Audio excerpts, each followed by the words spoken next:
శ్రోతలందరికీ నా నమస్కారం. కథా ప్రయాణానికి స్వాగతం. నేను మీ అనసూయ. ఈ మంగళవారం నాటి సరదా కథతో మీ ముందుకొచ్చేసాను.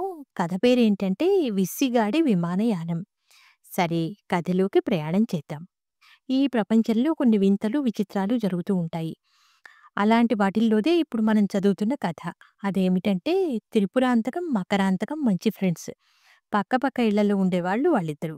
ఒకే రోజున పుట్టారు. ఒకే రోజున పెళ్ళైంది. ఒకే నెలలో తల్లులయ్యారు. కానీ త్రిపురాంతకానికి కొడుకు, మకరాంతకానికి కూతురు పుట్టారు. చిత్రంగా వాళ్ళిద్దరి భర్తల పేర్లు విశ్వనాథమే. విధి ఆడిన వింత నాటకంలో వాళ్ళిద్దరి భర్తలు ఒకే రోజు ఒకే ప్రమాదంలో మరణించారు. పుట్టెడు దుఃఖాన్ని దిగమింగి వాళ్ళిద్దరూ పిల్లల్ని జాగ్రత్తగా పెంచి చదువులు చెప్పించి కూడ పలుక్కుని చివరకు వాళ్ళిద్దరికీ పెళ్లి కూడా చేశారు. వాళ్ళకి లేక లేక పుట్టినవాడే మన హీరో విశ్వనాథం. ఊరు విస్సిగాడు. తమ భర్తల పేర్లు జమిలిగా పిల్లవాడికి పెట్టినందున వాణ్ణి అసలు పేరుతో కాక కొసరు పేరుతో విస్సి అని పిలుచుకుంటున్నారు. అంతేకాదు తమ పిల్లలిద్దరూ ఉద్యోగరీత్యా వేరే చోట ఉండటం వల్ల విస్సిని అల్లారు ముద్దుగా సాగుతున్నారు ఆ బామ్మ, అమ్మమ్మలు. అన్ని రోజుల్లాగే ఆ రోజు కూడా తెల్లవారింది. ఆ ఇంట్లోంచి బోరుమని ఏడుపులు వినిపిస్తున్నాయి. చుట్టుపక్కల ఇళ్ల వాళ్ళంతా కంగారుపడి ఆ ఇంటి వైపు పరుగులు తీశారు. ఎవరికైనా ఏదైనా కీడు జరిగిందేమో అని ఆరా తీశారు. అదేం లేదు. ఆ వియ్యపురాళ్ళిద్దరూ భోరుమని ఏడవటానికి కారణం అల్లారు ముద్దుగా పెంచి పెద్ద చేసిన విస్సి ఉద్యోగరీత్యా ఢిల్లీ వెళ్తున్నాను అని చెప్పడం. మరి ఆ మాత్రానికే ఏడవటం దేనికి? వాళ్ళిద్దరిని వదిలి పర్మనెంట్‌గా ఢిల్లీ వెళ్తున్నాడా? లేదే. మరి విస్సిగాడు విమానంలో ఢిల్లీ వెళ్తున్నానని వాళ్ళకి చెప్పడమే వాళ్ళ ఏడుపుకి కారణం. ఎందుకంటే వాళ్ళింట్లో కానీ, చుట్టుపక్కల ఇళ్లల్లో కానీ ఎవరికీ విమానం అచ్చి రావడం లేదట. త్రిపురం వాళ్ళ వంశంలో వాళ్ళ బామ్మ వేలు విడిచిన మేనమామ, తమ్ముడి బావమరిది కొడుకు, కూతురి అల్లుడు విమాన ప్రమాదంలో అసూలు పాశాట.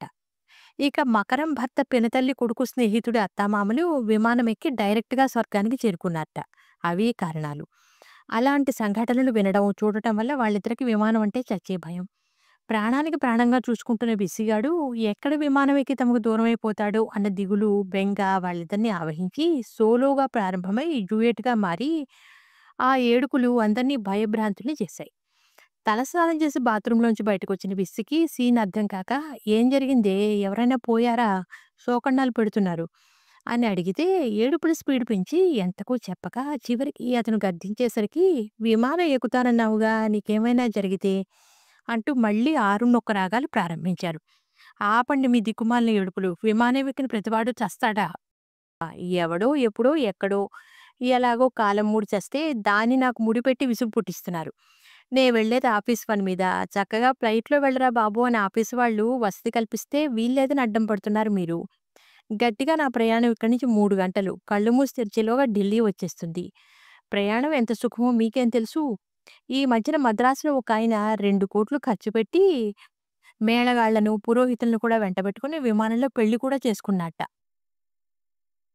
అలాంటిది అనవసర భయాలతో మీరు భయపడి నాకు చిరాకు తెప్పిస్తున్నారు. వారం రోజుల్లో హ్యాపీగా తిరిగొస్తాను. భయాలు మానేసి హాయిగా సెండ్ ఆఫ్ చెప్పండి నాకు" అన్నాడు. 6 నూరైనా, 106 నువ్వు మాత్రం ఎట్టి పరిస్థితుల్లో విమానం ఎక్కడానికి వీల్లేదు అని త్రిపురం, విమానం ఎక్కితే నన్ను చంపు తిన్నట్టే అని మకరం ఏక గొంతులో తేల్చి చెప్పేశారు. అంతేకాదు "ఒరేయ్ విస్సీ! నీకు మా మత్స్యావతారం బాబాయ్ తెలుసుగా? ఈ ఊళ్ళో కాదు ఈ జిల్లాలో కానే కాదు ఈ రాష్ట్రంలో పేరు మోసిన పెద్ద జ్యోతిష పండితుడు.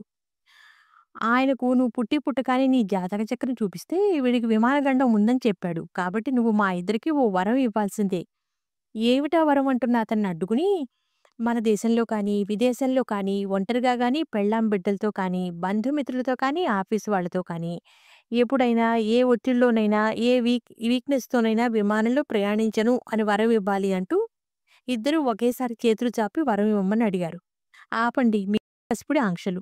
చచ్చినా గాని నేను మీకా వరం ప్రసాదించను. ఎందుకంటే ఎప్పటినుంచో నాకో కోరిక ఉంది. జీవితంలో ఒక్కసారైనా విమానం ఎక్కి ఆకాశయానం చేసి కిటికీ పక్కన కూర్చుని క్రింద ఎలా ఉంటుందో చూడాలని.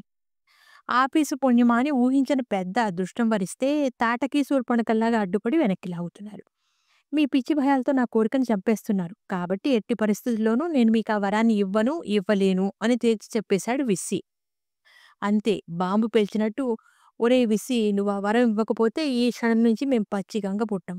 నాకిష్టమైన మామిడికాయ పప్పు, వంకాయ కూర, గోంగూర పచ్చడి, కమ్మటి నెయ్యి ఎదురుగా పెట్టి ఊరించినా ఒక్క ముద్దైనా ముట్టక మలమల మాడిపోతానే కానీ తిననుగాక తినను అని మకరం అంటే, నేను అంతే. నాకిష్టమైన మామిడి పళ్ళ రసాలు, పాయసాలు, మగ్గిన చక్కెరకేళీలు, సపోటాలు ఎదురుగా పెట్టి తినమన్నా తినక గొంతు పిసుకు చచ్చిపోతాను అని త్రిపురం చేతులు చాచి ప్రతిజ్ఞతలు వాళ్ళ వాయిస్ పిచ్ పెరిగి శపథాలు దాటి వినేసరికి కాళ్ళొణికాయి విసిగాడికి. ఇలాంటి సీన్ ఇప్పటి వరకు చూడలేదతను. ఏం చేయాలో తోచక ఇంట్లో నుంచి బయటికి నడిచాడు. విసిగాడు విమానం ఎక్కబోతున్నాడు అన్న వార్తని చుట్టుపక్కలకి సెల్లో ఊదరగొట్టారు ఆ కాంతామణులిద్దరూ. ఆ సాయంత్రానికి ఏడుపుల, పెడబొబ్బల సీన్లతో మరికొందరు ప్రత్యక్షమై అతన్ని బ్రెయిన్ వాష్ చేయటానికి ఉద్యుక్తులయ్యారు. త్రిపురం మకరం తాము చేసిన భీషణ ప్రతిజ్ఞలు అమల్లో పెట్టి అరగంటయింది. ఈరకాటంలో పడ్డాడు విస్సి. విషమించిన పరిస్థితిని జ్యోతిషి చక్రవర్తి మత్స్యావతారానికెవరో ఈమెయిల్ చేశారు. తెల్లారేసరికి ఆయన ప్రత్యక్షమై విస్సిగాడి జాతక చక్రాన్ని అటూ ఇటూ తిరగేసి, తప్పదు. ఇతగాడికి వాయుగండం కొట్టొచ్చినట్లు కనిపిస్తోంది కాబట్టి విమానయానం ఎట్టి స్థితిలో పనికిరాదు అని నొక్కి వక్కాణించాడు. త్రిపురం మకరాలు విజయగర్వంతో తలలు పైకెగరేశారు. విషయం స్నేహితుడు వినాయకరావుకు విన్నవిస్తే, పోన్లే పాపం పెద్దవాళ్ళనెందుకు ఇబ్బంది పెడతావు? నీ క్షేమం కోరే కదా వాళ్ళు వాళ్ళకిష్టమైనవి తినడం మానేశారు. ఈసారికి రైల్లో సర్దుకో, భవిష్యత్తు బంగారుమయమని ఊహించుకో అని ఓ ఉచిత సలహా పారేశాడు. తలపట్టు కూర్చున్నాడు విస్సి. ఇక చేసేదేం లేక ఢిల్లీకి రైలు టికెట్ బుక్ చేశాడు. విమాన ప్రయాణం రద్దయిందన్న వార్త తెలిసాక బంధువులు త్రిపురం మకరాలకు నిమ్మరసం తాగించి స్ట్రైక్ నుంచి బయటపడేశారు. దీపావళి నాడు మిగిలిపోయిన మతాబులు, టపాసులు కాల్చి తమ ఆనందాన్ని ప్రకటించారు మకరం, త్రిపురం. వాళ్ళ ఆశీస్సులు తీసుకుని ఢిల్లీకి రైల్లో బయలుదేరాడు విస్సి. వారం రోజులు గడిచాయి. ఒత్తులు చేసుకుంటున్న త్రిపురం మకరాల దగ్గరికి పరిగెత్తుకొచ్చాడు రేడియోగాడు. అంటే ఏదైనా ముఖ్యమైన విషయాలుంటే ఆ వీధిలో, ఆ పేటలో వెంటనే వాళ్ళకి చేరిస్తే కాని నిద్ర పట్టని ముఖ్యమైన క్యారెక్టర్ అనమాట. అసలు పేరు 5 కంటాలు. ముద్దు పేరు రేడియోగాడు. వాడొచ్చి ఒసేయ్ పిన్ని, అత్తయ్య టీవీ పెట్టి చూడండే. అక్కడెక్కడో ఢిల్లీ దగ్గర రైలు ప్రమాదం జరిగిందిట. టీవీలో తెగ చూపిస్తున్నారు. కొంపదీసి ఆ రైలు మన విసిగాడెక్కిన రైలు కాదు కదా అని బాంబు పేల్చాడు. ఆ వార్త విని మూర్ఛపోయారిద్దరూ. రేడియోగాడే వాళ్ళ మొహం మీద నీళ్లు కొట్టి లేపాడు. ఢిల్లీ నుంచి మద్రాసుకు వెళ్లే రైలుకు ప్రమాదం జరిగి 10 మంది చనిపోయారని, 25 మందికి తీవ్ర గాయాలయ్యాయని, 100 మందికి స్వల్ప గాయాలయ్యాయని వార్త. మళ్ళీ మళ్ళీ గొల్లుమన్నారు త్రిపురం మకరాలు. ఈ వార్త గాలి కంటే వేగంగా వీచి చుట్టాలు, స్నేహితులు అందరూ దిగిపోయారు. ఈ ఎమర్జెన్సీ మీటింగ్ అనంతరం ఓ బృందాన్ని ఢిల్లీ పంపాలని నిశ్చయించారు. కొందరు విసిగి ఫోన్ చేసినా ఫోన్ పలకడం లేదు. మరికొందరికి ఏదో జరిగిందని అనుమానం వచ్చి పైకే అనేశారు. మళ్ళీ గొల్లుమన్నారు వియ్యపురాళ్ళు. వాళ్ళ రోదనలను ఛేదిస్తూ ఇంటి ముందు టాక్సీ ఆగింది. చేతికి, కాళ్ళకి కట్లతో ఎవరి సాయంతోనో లోపలికొస్తున్నాడు విసిగాడు. వాణ్ణి చూడగానే పోయిన ప్రాణాలు తిరిగొచ్చినట్లయింది వాళ్ళిద్దరికీ. అతన్ని నలిపేస్తూ ఏం జరిగింది? ఎలా ఉన్నావు? ఎలా వచ్చావు? అన్న ప్రశ్నల దొంతరలు వెల్లువెత్తాయి. లోపలికొచ్చి కూర్చున్నాక చెప్పడం మొదలెట్టాడు విస్సి.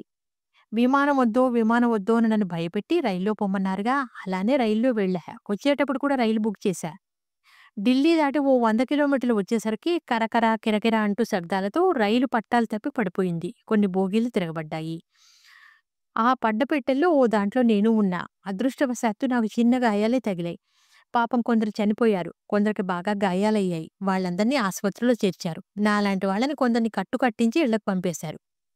ఎలాగనుకున్నారు? ప్రత్యేక విమానం ఏర్పాటు చేసి అలా అనుకోకుండా విమానం ఎక్కి కిటికీ పక్కన కూర్చుని ప్రకృతి సౌందర్యాన్ని ఆస్వాదిస్తుండగాని హైదరాబాద్ వచ్చిందని కొందరిని, గన్నవరం వచ్చిందని కొందరిని దించేశా.